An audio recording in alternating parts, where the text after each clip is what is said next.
ሰላም ክቡራንና ክቡራት የአዲስ ሚዲያ ዎች የሰነበታችሁ 2018 ዘመነ ማርቆስስ እንዴት ይዟቸዋል? በእኔ በኩል የሆነውን ልንገራችሁ። ከእናንተ ከውድ አድማጭ ተመልካቾች ልደብቅ አልችልም። አሁን የመጣሁት ከመግቢያው ላይ እንዳያችሁት ከሕክምና ጋር በተያያዘ እዚህ ዩናይትድ ስቴትስ ከሚገኙት ከብፁዕ አቡነ ሉቃስ የቅዱስ ሲኖዶስ አባልና የምስራቅ አውስትራሊያ አገረ ስብከት ሊቀ ጳጳስ ነው። በእኔ በኩል የሆነው እንግዲህ እንዲህ ነው። ብፁዕነታቸው ለ2018 አዲሱ ዓመት ቡራኬ እንዲሰጡን ጠይቄ ቡራኬውን ተቀብዬ ከዛም ጋር በተያያዘ እንደ እርስዎን ካገኘሁ በሚል አንድ ሁለት ጥያቄዎች አክዬ በሙሉ ውይይቱን ጨርሰን ስናበቃ እኔ ሆዬ ቡራኬውን ብቻ ልኬ ለሌሎች ጥያቄዎችና መልስ የተሰጠውን አስተያየት ሳልከው በመቅረቱ ቡራኬው ብቻ ተላልፎ ብዙ ቀን ስለሆነው ብፁዕ አባታችን ደውለው ከቡራኬው በኋላ ያለው ምን ሆነ ብለው ደወሉልኝ። እኔም ጥፋቴን ቀደም ብዬ አውቄ ነበረ። ግን ቡራኬውን ከላክን አየር ላይ ካዋልን በኋላ እኔም አገር ውስጥ አልነበርኩም።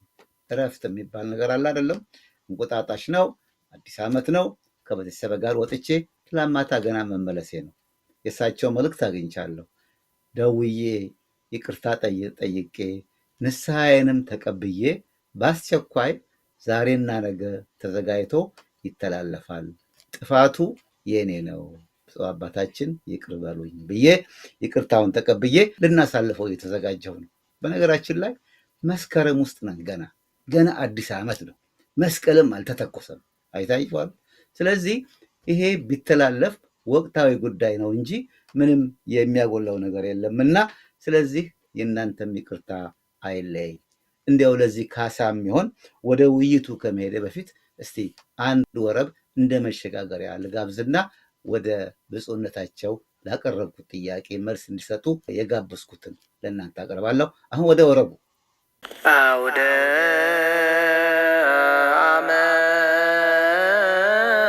ዓመት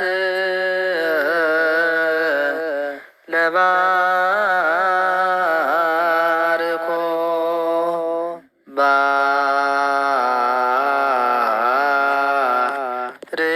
ባርኮ አውደ አውደ ዓመት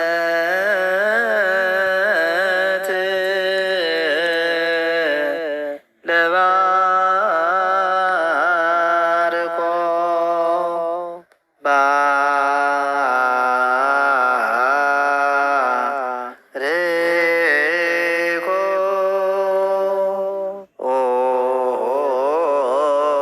አውደ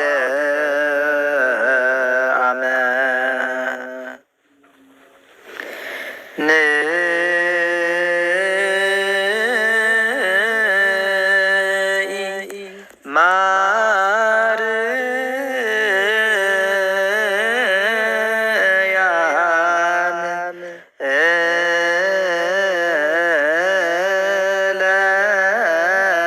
ለምሕረት ወሳይ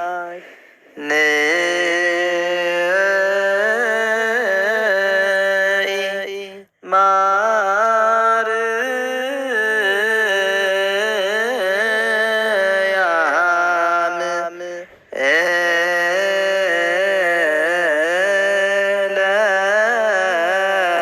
ለምሕረት ወሳይ። ወረቡን ያሰሙን መምህር ልሳነ ወርቅ ካሳቤል ናቸው። ከእርሳቸው ጋር ያደረግነው ውይይት እንዲሁ ዘግይቶ ይህን ሰሞን አየር ላይ ውሏል። እየዋለም ነው። ተከታተሉ። እሳቸውንም እንደገና ዝማሬ መላእክትን ያሰማልን ብዬ አመሰግናለሁ። እንግዲህ ለብፁዕ አባታችን ከቡራኬው ጋር የጠየቅኳቸው ሁለት ተደራራቢ ጥያቄዎች በነገራችን ላይ አለባበሴም ይመሰክርብኛል ወይም ያሳብቅብኛል። ከእሳቸው ጋር ስዋይ እንቁጣጣሽ መስዬ ነው ብቅ ያልኩት። አሁንም ትንሽ ነጣ ቢልም እንዳለፈው አይሆንም። ግን ይሄ ውይይት እንደገና የተሰራ በመሆኑ አለባበሴ ለየት ቢልባችሁ ምክንያቱ ያ ነው ማለቴ ነው ወደ ውጭ። ስለዚህ ያቀረብኩት ጥያቄ ምንድን ነው? ብፁዕ አባታችን እርስዎን ካገኘው ዘንዳ እንደው ለወቅቱ የሚስማሙ ጥያቄዎች በሀሳብ ያጉላላሉ። ሌሎች አድማጭ ተመልካቾችም ይሄን ቢያውቁ አይከፋም። ይሄ አዲስ ዓመት እኔም አዲስ ዓመት እላለሁ ደጋግሜ፣ ሰውም ይላል። ርዕሰ አውደ ዓመትም እንለዋለን፣ እንቁጣጣሽም እንለዋለን፣ ቅዱስ ዮሐንስም እንለዋለን። ምንድን ነው ልዩነታቸው? እስቲ ይህን አስረዱን ብዬ በዚህ ነው የጀመርኩት። አሁን በቀጥታ ያኔ የተቀረጸው የብፁዕ አባታችን መልስ እነሆ። ብፁዕ አባታችን በዚህ አጋጣሚ ከተገናኘን በቅድሚያ ጤናው እንዴት ነው? ከአድማጭ ተመልካች ከተገናኙ ትንሽ ቆየት ብለዋልና ደህና ነዎት ወይ? ጤንነትዎን ከገለጹልን በኋላ እርግጥ ደህና ነዎት፣ ይኸው የሚታይ ነው። ግን ቢሆንም ከአንደበትዎ ከራስዎ ለመስማት ነው። አብሬ ግን የምጠይቀዎት እንደው ይሄ አዲስ ዓመት እኔም ደጋግሜ እንደምለው አዲስ ዓመት እንለዋለን፣ እንቁጣጣሽም ይባላል፣ ርዕሰ አውደ ዓመትም ይባላል፣ ቅዱስ ዮሐንስም ይባላል። እስቲ እንደው የበዓሉን ትርጓሜና ትክክለኛ ምን እንደሆነ ከነዚህ ከዘረዘርኳቸው አጠራሮች ልዩነቱን በማስረዳት አጠር አድርገው ትምህርት ይስጡን አባታችን። እስቲ በመጀመሪያ የትኛውን ነው ያስቀደምከው? እንደው አንድ ጤናው እንዴት ነው ብያለሁ። እንግዲህ ከፈለጉ እሱ እንግዲህ ይታያል። ይኸው ጤና ምንጊዜም ቢሆን እንግዲህ እንዲህ ማለት ይቻላል። ገስጾሰ ገሰጸኒ እግዚአብሔር ወለሞትሰ ባህቱ ይመጣወኒ የሚለውን የዳዊት መዝሙር እጠቅሳለሁ። ትርጉሙን ሁሉም ያውቀዋል ቢሆንም እና በዚህ መንገድ ነው ያለው። እግዚአብሔር ፈቅዶልኝ ከባድ ከባድ ህመሞች አግኝተውኝ ነበረ። በቸርነቱ በሕክምና በኩል ታክሜ አሁን እያገገምኩ ነው ያለው። ደህና ነኝ፣ እግዚአብሔር ይመስገን። ድምፄን ለምትከታተሉ ሁሉ እግዚአብሔር ይመስገን በሉልኝ። ሁላችሁም ፈጣሪን አመስግኑልኝ። በሕክምና እሱ ተጨምሮበት ረድቶኝ አሁን በጎ ነኝ። ልክ ነው። አይ እንደውም ባለፈው እሁድ ጾመ ፍልሰታን ያሳለፉባት ርዕሰ አድባራት ደብረ ሰላም ቅድስት ማርያም ቤተክርስቲያን በተገኙበት ጊዜ 15ቱን ቀን እዛ ነው የከረሙት ሲያስቀድሱ ለምእመናኑ ደስታውን እንደው አብሬ በመዋሌ እናንተ ልጆቼ፣ አባቶቼ፣ ወንድሞቼ ተገቢውን ክብር ሰጥታችሁ ስላስተናገዳችሁኝ እግዚአብሔር ይስጥልን፣ ክህነታችሁን ይባርክ ብለው ቡራኬ ሰጥተው ባርከው ተሰምተዋልና የክራሞትን ደስታውን እንደው በድጋሚ መግለጽ ከፈለጉ እድል እሰጣለሁ።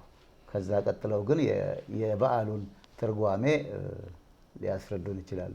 እሺ እንግዲያ ቅድሚያ ተሰጠህልኝ። ይህን ከእግዚአብሔር ቃል አንድ ብጠቅስ አሁንም ደስ ይለኛል። ቅዱስ ሉቃስ በምዕራፍ 17 ቁጥር 20 እስከ 22 አንድ ታላቅ ኃይለ ቃል የተጻፈ አለ።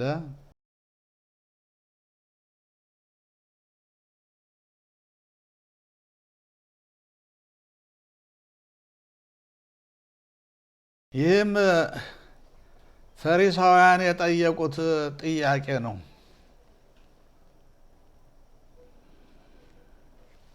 የእግዚአብሔር መንግስት ማእዜ ትመጽእ መንግስተ እግዚአብሔር፣ የእግዚአብሔር መንግስት መቼ ትመጣለች የሚል ጥያቄ አንስተውለት ነበረ።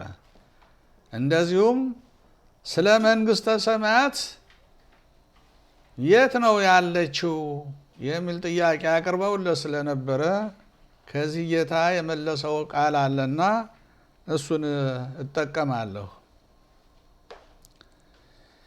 የእግዚአብሔር ለመጀመሪያው ጥያቄያቸው የእግዚአብሔር መንግስት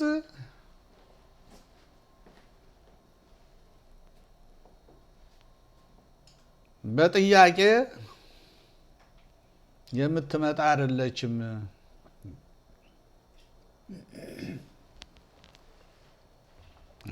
በጥያቄ የምትመጣ አይደለችም።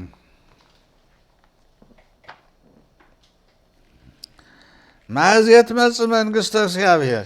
ጌታም ሲመልስ ወይቤሎሙ ኢትመጽእ መንግሥተ እግዚአብሔር በተዓቅቦ ወይብልዋ ነያ ዝየ ወነያ ከሃክ ብሏቸዋል። የእግዚአብሔር መንግሥት በመጠባበቅ የምትመጣ አይደለችም። ከዚያ ናት ከዚህም ናት የምትሏት አይደለችም። የእግዚአብሔር መንግሥት በመካከላችሁ ናት የሚል መልስ ነው የሰጠው ጌታ። ከዚህ ላይ እንግዲህ ትርጉም ልውሰድ። መንግሥተ ሰማያት ተብሎ የሚወረሰው የእግዚአብሔር መንግሥት የሚባለው ራሱ ባለቤቱ ኢየሱስ ክርስቶስ ነው። መንግሥተ ሰማያት እሱ ራሱ ባለቤቱ የመንግሥተ ሰማያት ባለቤት በሰው አምሳል እኛን ሆኖ በተዋህዶ በአጭር ቁመት በጠባብ ደረት ተወስኖ እያስተማራቸው መንግሥቱን እየነገራቸው አልተረዱትም። መንፈስ ቅዱስ ገና ወርዶ ስላልገለጠላቸው ይህን ጠየቁ እንጂ መንግሥተ ሰማያትማ ራሱ ከመካከላቸው ነበረ። ከወዲያ ከወዲያ አይሏትም፣ ከመካከላችሁ ናት መንግሥተ ሰማያት ሲል እሱ ሰብስቧቸው ከመንግሥተ ሰማያት ባለቤት ጋር እሱ ጋር ነበሩ። እዛን ጊዜ የሚገርም ነገር ነው። እንዲያው በጣም ደስ እንኳንም ጠየቀ። ይሄን ቃል ደስ ይላል። ደግሞም ቤተ ክርስቲያን ናት መንግሥተ ሰማያት ማለት በቅርብ የምናገኛት ልጅነት የምናገኝባት በጥምቀት በመንፈስ ቅዱስ በሜሮን የምንታተምባት ለኃጢአት ሁሉ በንስሐ ስርየት የምናገኝባት ማጠቃለያው መንግሥተ ሰማያት የምንወርስበትን የራሱን ቅዱስ ሥጋውን ክቡር ደሙን የምንቀበልባት በዚያ መንግሥተ ሰማያት የምንወርስበት ቤተ ክርስቲያን ናት መንግሥተ ሰማያት ማለት። ስለዚህ ቤተ ክርስቲያን መንግሥተ ሰማያት እያለችላችሁ ከወዲያ ከወዲህ የምን ትፈልጋላችሁ? ከመካከላችሁ ናት። ቤተ ክርስቲያን ማዕከል ናት። ወደ እኔ የምትሸጋገሩባት ወደ ታችም ጸጋው የሚመላለስባት ለሁሉም ማጠቃለያ መንግሥተ ሰማያት እሷ ናት። ምስጢሩን ግሩም አድርጎ ጌታ ገልጦለታል። እንግዲህ ከዚህ ወደ እኔ ልምጣ።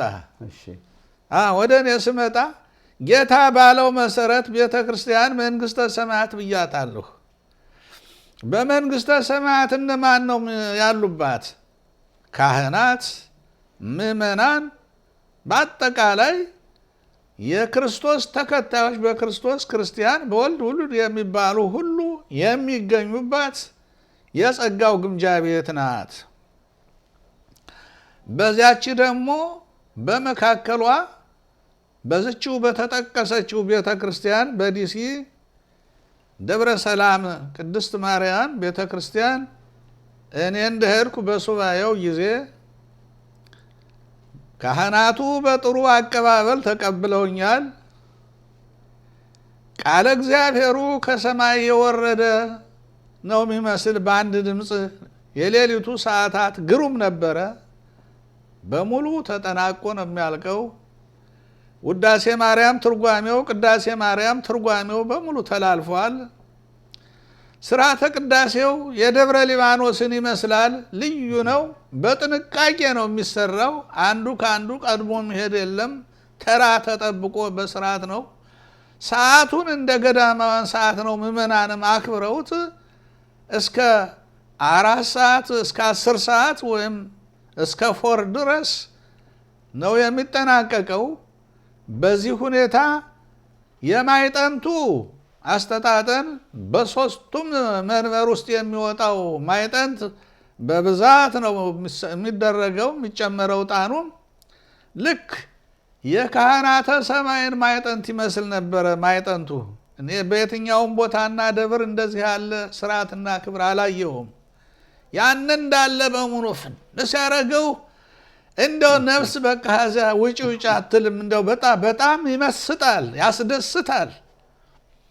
በዚህ ሁኔታ ነፍሴ ተደስታ ህዝቡም የነበረው ደስታ ለቃለ እግዚአብሔር የሚሰጠው ክብር፣ ለሁሉም ነገር የሚሰጠው ክብር፣ ደስተኛ የሆነ ህዝብ በዚያ መካከል በማለፌ እንደ እውነቱ ከሆነ እንደው የነበረው ቁርጥማቱም ምናምኑም አላስቆም ሲል የነበረው ሁሉ ተገስጾ ቀጥ ብዬ ቁሜ ስባርክ ሳገለግል ከርሜ ያለሁና እንደው ይሄን ደስታዬን በዚህ መልኩ ነው የምገልጸው። እንግዲህ መንግስተ ሰማያት ውስጥ ነበርኩ ነው የምለው። እንግዲህ ጥሩ ነው ብፁዕ አባታችን። በእውነቱ ብዙ ሰው ምእመናን በሙሉ ደስ ብሏቸው ነው የከረሙት፣ እርስዎ ደስ እንዳለዎት ሁሉ። ከሁሉም ደግሞ የሚገርመው እርስዎ በስነ ስርዓት ሲባርኩ ሁሉ ቅዱስ ፓትርያርኩን ጠርተው የሀገር ስብከቱን ሊቀ ጳጳስ ጠርተው አስተዳዳሪዎቹን አባቶች ካህናት ጠርተው ነው እና ይሄ በእውነቱ ስርዓትን ተከትሎ የመሄድ ነገር ብዙ ሰዎች ከእርስዎ ሊማሩ ይችላሉና ደግሞም ተምረዋል። ስለዚህ ካህናቱም ደግሞ ለእርስዎ ለሊቀ ጳጳስ የሚገባውን ክብር ሰጥተው አክብረው ቡራኬ እንዲሰጡ አድርገው ነው የሰነበታችሁትና ባለፈው እሑድ እንደውም እግዚአብሔር ይስጥልን አዲሱን ዓመት እንግዲህ ልንቀበል ነው፣ እንኳን ለዚህ አበቃችሁ ወንድሞቼ አባቶቼ ካህናትም እግዚአብሔር ያክብራችሁ ብለው ሲመርቋቸው ህዝቡ በእልልታና በጭብጨባ ነው ደስታውን የገለጠውና የእርስዎ እዛ መገኘት በእውነቱ በጣም ጥሩ አጋጣሚ ነው።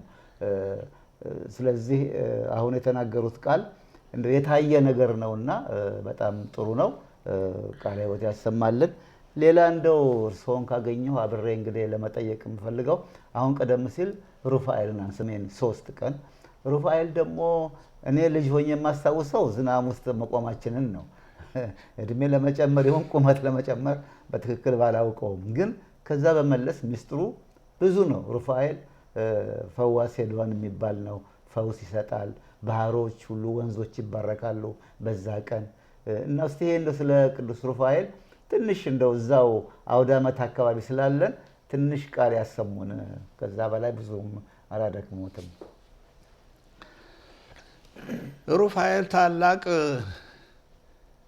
ክብር የተሰጠው ነገደ ሱራፌል የሆነ ታላቅ መልአክ ነው። ዋና ሽመቱ የገነትን መዛግብት ጠባቂ ነው። በገነት መዛግብት ላይ የእግዚአብሔር የግምጃ ቤቱ ሹም እሱ ነው። አንተ እንደጠቀስከውም ፈዋሴ ድውያንም ነው።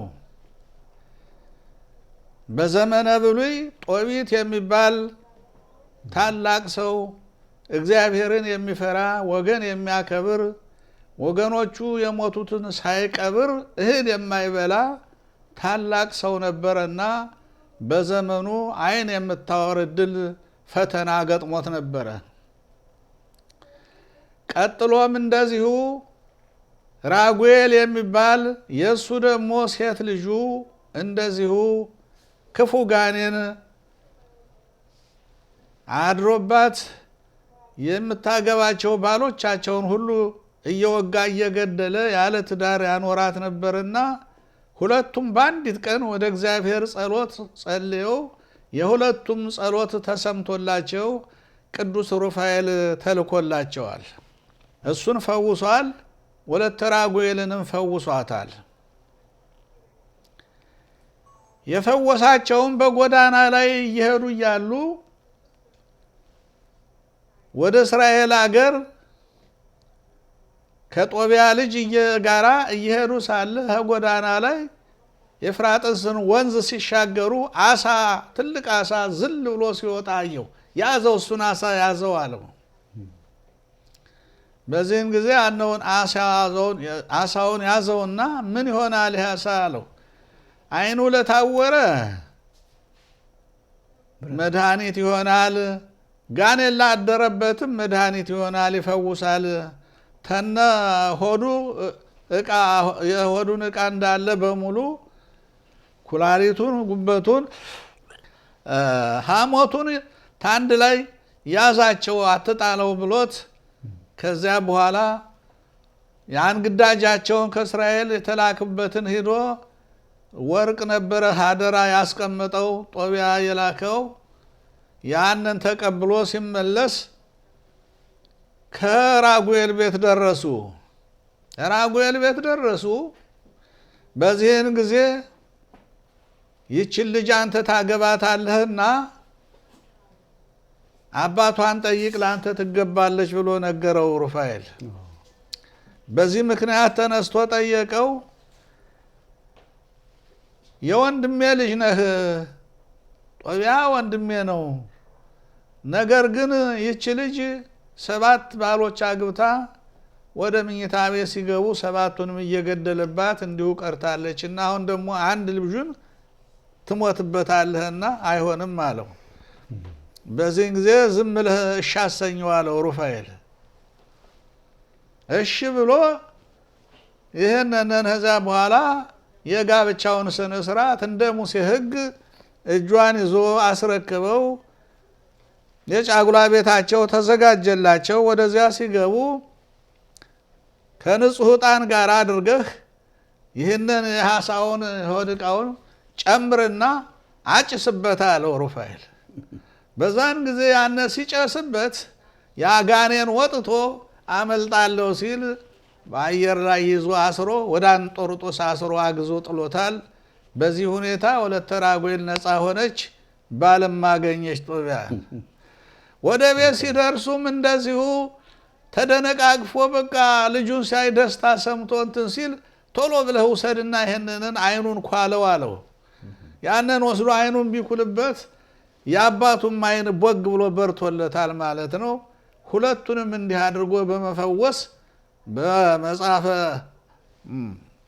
ጦቢያ ይሄ በብሉይ ኪዳን መጽሐፍ ላይ አለና ከዚያ ሊረዳው ይችላል አንባቢ የሆነ ሁሉና እውነት ነው። ፈዋሴ ዱያንም ነው እና አቃቤ መዛግብተው ነው ብያለሁ። የሚቀጥለው እንደው ባህሮች ሁሉ ይባረካሉ፣ ወንዞች ሁሉ። በዚሁ ቀን በጳጉሜን 3 ቀን ርኅወ ሰማይ ይደረጋል። ሰማይ ብሩህ ሰማይ ይከፈታል። የእግዚአብሔር በረከት ወደ ሰው ልጆች ይተላለፍበታል። ባህር ሁሉ ይቀደሳል። አጋንንት ይሸሻሉ። ሰው ከኃጢአቱም የሚነጻበት ከህመሙም የሚፈወስበት የእግዚአብሔር በረከት ከላይ ሰማይ ተከፍቶ ለሰው ልጆች ሁሉ የሚተላለፍበት ስለሆነ በዚህም ምክንያት ዝናቡ ሲዘንብ ከእግዚአብሔር የመጣ በረከት መሆኑን ታምኖበት ሕፃናት በሙሉ ልብሳቸውን እያወለቁ ከዚያ በቃ ያንን እንትን ይላሉ። ሰዎች ሁሉ ዝናብ ቢዘንብም ያንን ቁመው ይቀበሉታል እንጂ ሩፋኤልን ዝናብ ሸሽቶ መሄድ የለም። እንዳያመልጠን ሁሉ የተባረከ ሰማያዊ ጸበል ስለሆነ ማለት ነው። በጣም ጥሩ ነው። በእንዲህ ያለ መልክ የዓመቱንም ደግሞ እንደዚሁ ጸሎታቸውን ሊቃውንቱ ማሳረጊያቸውም ነው። ወደ ሰማይም የዓመቱን ጸሎት መስዋዕት የሚያደርግበት ተብሎ ይነገራል። በዚህም ላይ የጌታ ምጽአት በዚሁ በጳጉሜን 3 ይቅርታ መታሰቢያው ይደረጋል። ጌታ ድንገትም በዚህም ቀን ይመጣል ተብሎ ይነገራልና የካህኑ መልከጼዴቅም መታሰቢያው ቀን ነው።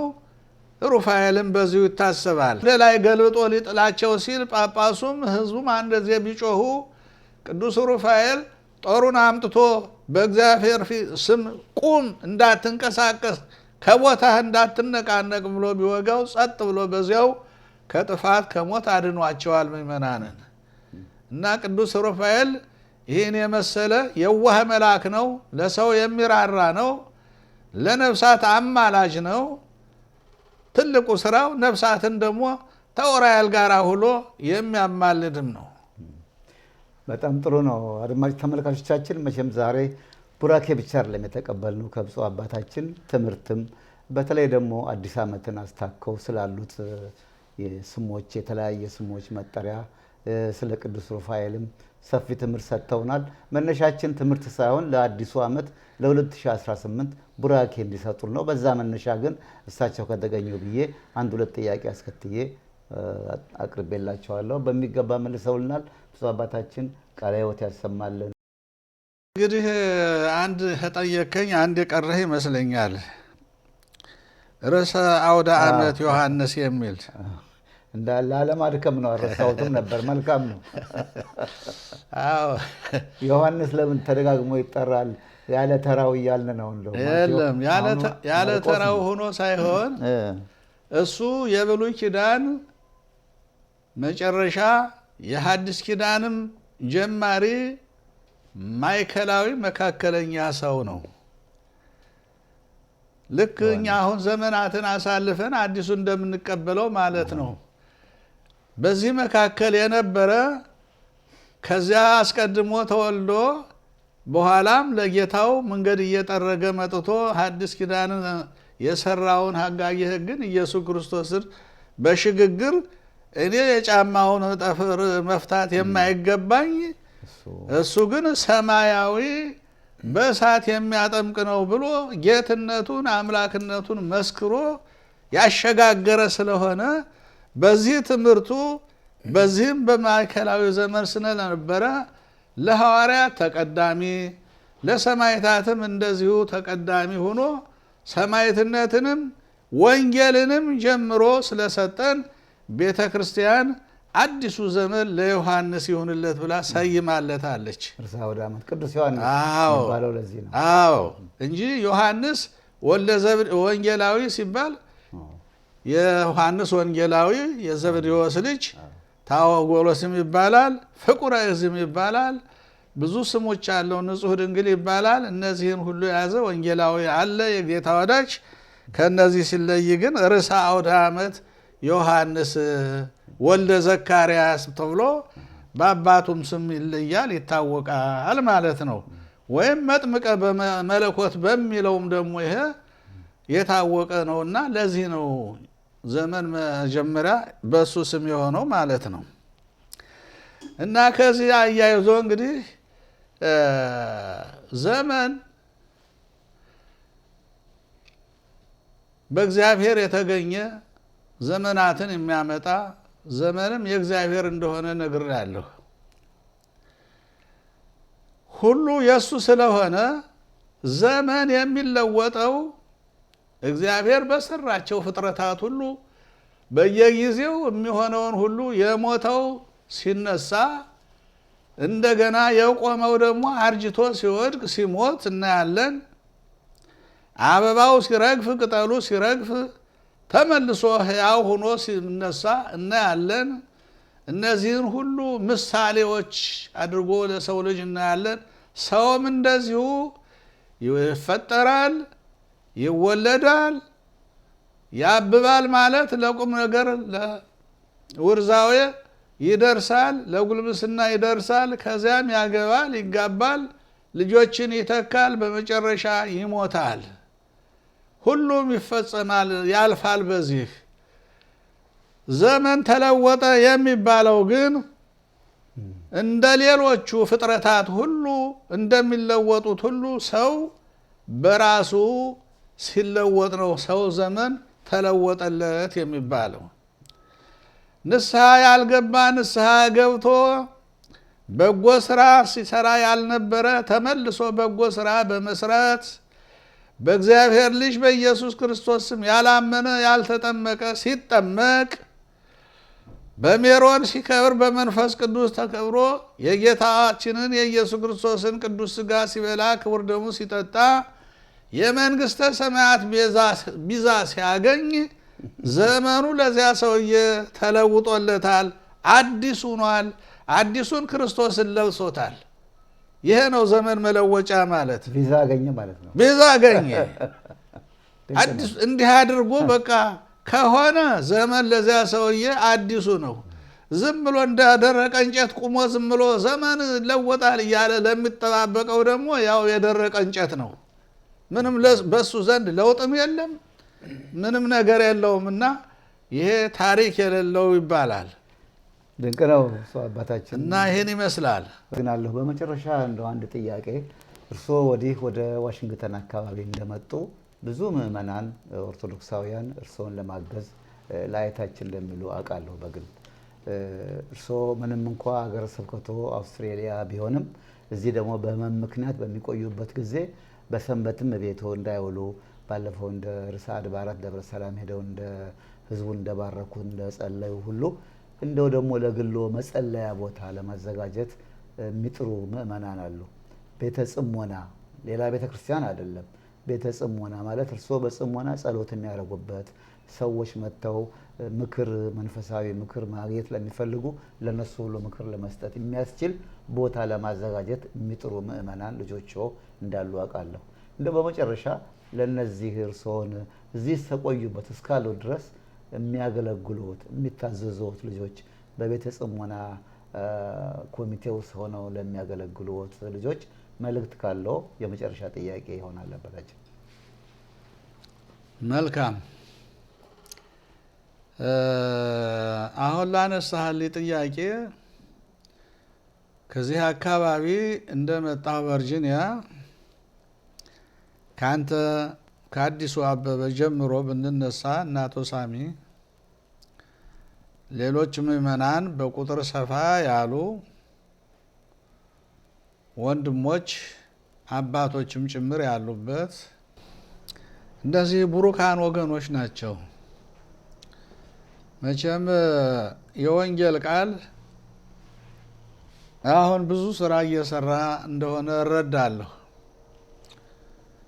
ብራብ አበላችሁኝ፣ ብጠማ ጠጣችሁኝ፣ ብራቆት አለበሳችሁኝ፣ እንግዳም ብሆን ጠየቃችሁኝ፣ ብታሰርም ጎበኛችሁኝ ብሎ ጌታ ሲመጣ የሚጠይቃቸው ጥያቄዎች እነዚህ ትልልቅ ጥያቄዎች ምዕመናን ምክንያት አድርገው የእግዚአብሔር አገልጋይ በመካከላችን እንዳይርበው እንዳይጠማው ልብስ እንዳያጣ ጫማ እንዳያጣ በማለት ምዕመናን እየኪሳቸው ሁሉም ይህን ነገር ልብስ የሚያስፈልገውን ልብስ እየገዙ ጫማ ሲያስፈልገኝ ጫማ እየገዙ የዕለት ምግቤን ተራ ገብተው በየቀኑ እያመጡ እንጀራውን ወጡን ሁሉን ነገር ከጤናዬ ጋር አብሮ የሚስማማውን እያመጡ እየረዱኝ ይገኛሉ። አሁንም አልተቋረጠም፣ እርዳታቸውን በመቀጠል ላይ ናቸው። ዋናው አሁን ይሄ ያልኩ ይሄ ስጋዊ ምግብ ነው። ሰው ካልበላ መቼም መንቀሳቀስ አይችልም። ለቁመተ ስጋ ያው በመብል በመጠጥ ነውና የምንንቀሳቀሰው። መንፈሳዊ ምግብ ግን በጣም ይጎለኛል። በግሌ ከመጸለይ ይልቅ በማህበር መጸለይ፣ በማህበር የሚሰራ ነገር ሁሉ እግዚአብሔር ከብዙዎች መካከል ይገኛልና ብዙ ኃጥእ ባሉበት ደጋጎች ደግሞ አሉና ከመካከላቸው ሕፃናት አሉ፣ አይሩጎች አሉ። በእነሱ መካከል እግዚአብሔር በቤተ ክርስቲያን የሁሉንም አንድ በማድረግ በአንድ ቅዱስ ሌላውንም አብሮ ይቀድሳልና በዚያ ሁኔታ የቤተ ክርስቲያን የቤተ ጸሎት ነገር እጅግ ያሳስበኛል። ይህም ምዕመናን የምታውቁት ነው። እኔ ከማንም እንትን የሚያስጠጋ አልተገኘም፣ የሚጋብዝም የለም። ይህ የታወቀ ስለሆነ በቤቴ ነው ብዙውን ጊዜ የማሳልፈው። ዘንድሮ ብቻ በሁለተኛ ዓመቴ ያው ቅድስት ማርያም አሳልፍ ያለው በአቶ አዲሱ ሚዲያ ቅድም ገልጫለሁ። መንግስተ ሰማያት ቤተ ክርስቲያን በሚል ገልጫታለሁና ከዚያች ወጥቼ ነው እስካሁን ድረስ የቆየሁት። አሁን እኔ ወደ እሷ ተመልሶ መምጣት እፈልጋለሁ። እኔም እንዲያው ዝም ብሎ በላይ ደይኖ መቅሰፍቶ እንዳይሆንብኝ የሰው እንጀራ በልቼ ጠጥቼ እንዲያው ዝም የመነሳት መተኛት እንዳይሆንብኝ ትንሽ ምክንያት አግኝቼ ለጸሎት የምቆምባት ቤተ ጽሙና ምዕመናንም ሲመጡ ደስ ብሏቸው ንስሐ ለሚፈልጉ ንስሐ በመስጠት እንደዚሁም የታመሙትን በጸበልም ለመርዳት በልዩ ልዩ አገልግሎት ለማድረግ አቅሜ በሚፈቅደው ሁሉ ምክር በመስጠት ባለትዳሮችንም ትዳራቸው እንዲጸና በሰላም በፍቅር እንዲኖሩ ምክር በመስጠት ብዙ ስራ መስራት እችላለሁና እንዲሁ ዝምዬ በቤቴ ቁጭ ከምል ምእመናን ይህን ችግሬንን አውቃችሁ እነዚህ አባቶች የጀመሩበትን መንገድ ተከትላችሁ ቤተ ጸሎት እንድትሰሩልኝ በጣም ታላቅ ፍላጎት አለኝ፣ ምኞቴም ነው። እግዚአብሔር ከረዳን ይህ ቢደረግልኝ ደስ ይለኛል በጣም። አዎ እሱ እየተዘጋጀ ነውና እንደው ምናልባት ይሄንን ለማድረግ ለሚደክሙ ለሚወጡ ለሚወርዱ ምእመናን ልጆቹ የተለየ መልእክት ካለዎት ብዬ ነውና እሱማ ያው ጥያቄው ቀርቦ ሁሉም የበኩሉን ጥረት እያደረገ ነው። እንግዲህ የተለየ መልእክት በብዛት እንግዲህ ያው ሁሉ እንዲያውቅ ሁሉ እንዲሰማ ማድረግ ነው። ከዚህ የተለየ እንትን የለውም። ይህንኑ ቃል ደጋግሞ ኮመርሻል ላይ በመዋል በየማስ ሚዲያ ብዙ ልጆች አሉ፣ ለነሱ ማስተዋወቅ እነሱ ሊያስፋፉት ይችላሉ። በተለይ ይሄን እንደዚህ ልመናን ነገር የሚያውቁበት ብዙ ሰዎች አሉ።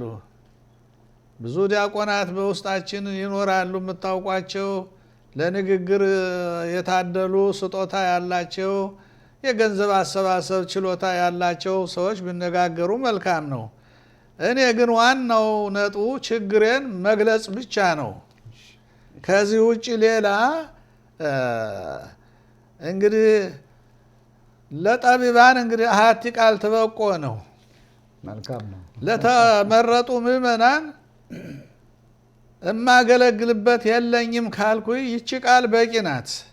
ምን እንስራ ለሚለው ደግሞ እነዚሁ ኮሚቴዎች ያውቁበታል። በእውቀትም የሆኑ ሕግ የሚያውቁ ገንዘብ አያያዝ የሚያውቁ በስነ ስርዓት ተመዝግበው በስነ ስርዓት እያንቀሳቀሱት ያሉ ስለሆነ እነሱ ሁሉን ነገር ያስተካክላሉ።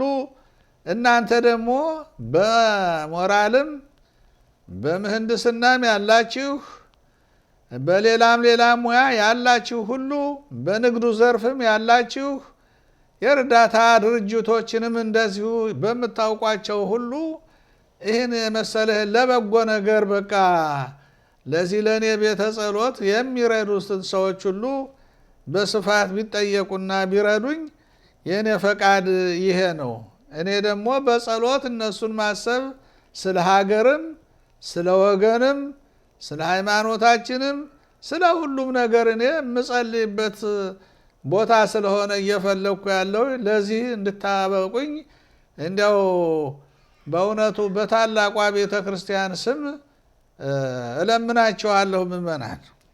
እግዚአብሔር ይስጥልን። ብፁዕ አባታችን ቃለ ሕይወት ያሰማልን። መልካም ነው። የቤተ ጽሞና አባላት እንግዲህ ይህንኑ እየደከሙ ይመስለኛል ጸሎት የሚያደርጉበት አንዳንድ ምእመናን መጥተው ከርሶ ቡራኬ ለመቀበል ሲፈልጉ ተቀበለው የሚያስተናግዱበት ቤት የጸሎት ቤት እንዲገኝ ነው እና እንግዲህ ለዚህ ደግሞ ምእመናን እየተጉ ናቸው። እግዚአብሔር በፈቀደ ጊዜ እሱ ይከናወናል። የእርሶም ጸሎት አይለያቸው። እንደገና በድጋሜ አድማጭ ተመልካቾቻችን አባታችን መጨረሻ ላይ ያሰሙን ስለ ቤተ ጽሞና መቋቋም የሚደክሙ አባላትን ልጆቻቸውን ምስጋና ያቀረቡበት ነው። በዛም ደግሞ ይሄን ለማድረግ ምን መደረግ እንዳለበት እናንተ እንድትተጉ ለማሳሰብ ነው። እስካሁን እንደገና ቆይታችሁ ስላዳመጣችሁን አመሰግናለሁ።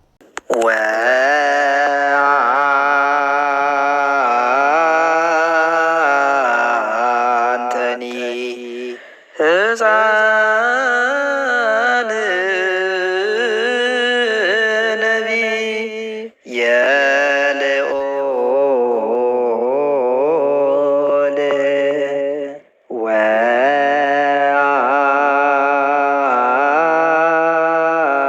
ወአንተኒ ሕፃን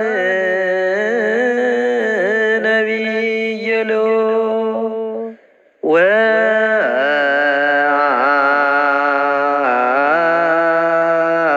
ወአንተኒ ሕፃን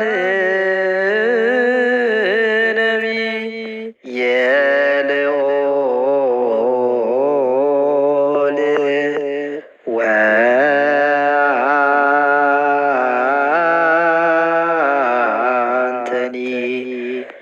ልሳን ነቢየሎ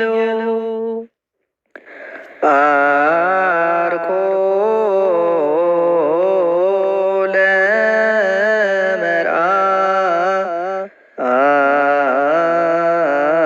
ለመርአዊ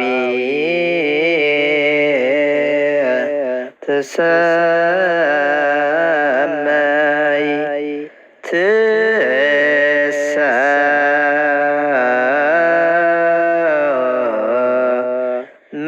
ትሰመይ ነቢየሎ አርኮ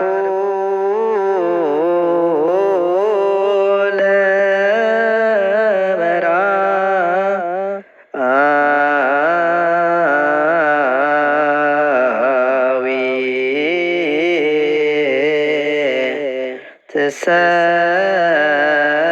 ትሰመይ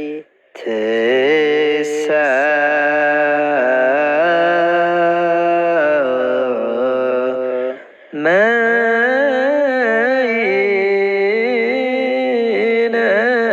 ነቢየሎ መምህር ልሳነ ወርቅ ካሳ ቢልን ለዝማሬው አሁንም ዝማሬ መላእክትን ያሰማልን ብዬ አመሰግናለሁ። ደግሜ እናገራለሁ። መምህር ልሳነ ወርቅ የሰጡን አስተያየት ወይም ከእሳቸው ጋር ያደረግነው ውይይት አንዳንድ ስራዎች ሲሰሩ ሲስተካከሉ ከቆዩ በኋላ እነሆ ለአየር በቅቷል። ስለዚህ ዝማሬውን ያሰሙን እሳቸው ናቸውና እሳቸውን ታገኘን የዝማሬ ጌታ የዝማሬ ጎተራ ናቸውና ምንም አይቸግራቸው። ለቅዱስ ዮሐንስ ለአዲስ ዓመት የሚስማማ ወረብ ነው ያሰሙን። እጅግ አድርጌ አመሰግናለሁ። በነገራችን ላይ አሁንም ከመምህር ልሳነ ወርቅ ጋር ስንነጋገር አንዳንድ ጥያቄ በሀሳባችሁ ሳይመጣ አይቀርም። አሁን ምን ሆነ፣ ተከታተላችኋቸው ወይ፣ አንዳንድ እርዳታ አገኙ ወይ፣ ይሄን ብላችሁ ይሆናል። ይሄን ደግሞ የምናውቀው መስቀል አካባቢ ድንገት እሳቸውን ከቀናና ካገኘናቸው ምን ደረሱ፣ ሕክምናው ምን ደረሰ ብለን እንጠይቃቸዋለን። ያኔም ለመስቀል የሚስማማ ወረብ አያጡም። እሳቸው መቼም ያሰሙናል።